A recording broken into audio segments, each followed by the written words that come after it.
மக்களே ஹோட்டலில் பார்சல் வாங்கினா அப்படின்னா பதட்டமான சூழ்நிலை உருவாக்கி விட்டுருவாங்க. எக்ஸாம் ஹாலில் உட்காரும்போது தெரியாத கொஸ்டினா கண்ணுக்கு தெரியும்ல, அந்த மாதிரி சூழ்நிலை ஆகிப்போச்சு. 3 தோசை வாங்கினா அப்படின்னா தோசை கறி கன்றாவியாக வெந்தும் வேகாமையும் மாவாவும் ஒட்டி கிடக்கு. அதை பிரிக்கிறவங்களே பெரும்பாடாகி போச்சு.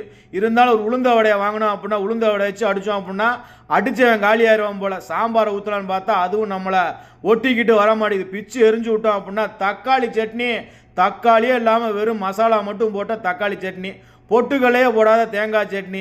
குறை சொல்கிற வாயும் குறைக்காத நாயும் இல்லை அப்படின்னா ஒன்றுமே பண்ண முடியாது. என்ன தான் குறை செஞ்சாலும் இந்த விஷயத்தை நம்ம சாப்பிட்டு தான் ஆகணும். ஏன்னா கீழே போட முடியும், கொடுத்த காசுக்கு தின்னு தான் ஆகணும். கிளைமேக்ஸில் சாம்பார் சட்னி தான் திந்து போச்சு. தேங்காய் சட்னியை ஊற்றி வடையை குழப்பி அடித்தோம் அப்படின்னா கிளைமேக்ஸில் வெறும் தோசை தான் திங்க போய் ஆகிப்போச்சு. வெளிநாட்டு வாழ்க்கையில் குறை சொல்கிறவன் குறை சொல்லிக்கிட்டே தான் இருப்பான். குறை சொல்கிற வாயும் குறைக்கிற நாயும் இல்லை அப்படின்னா இந்த உலகத்தில் ஒன்றும் பண்ண முடியாது.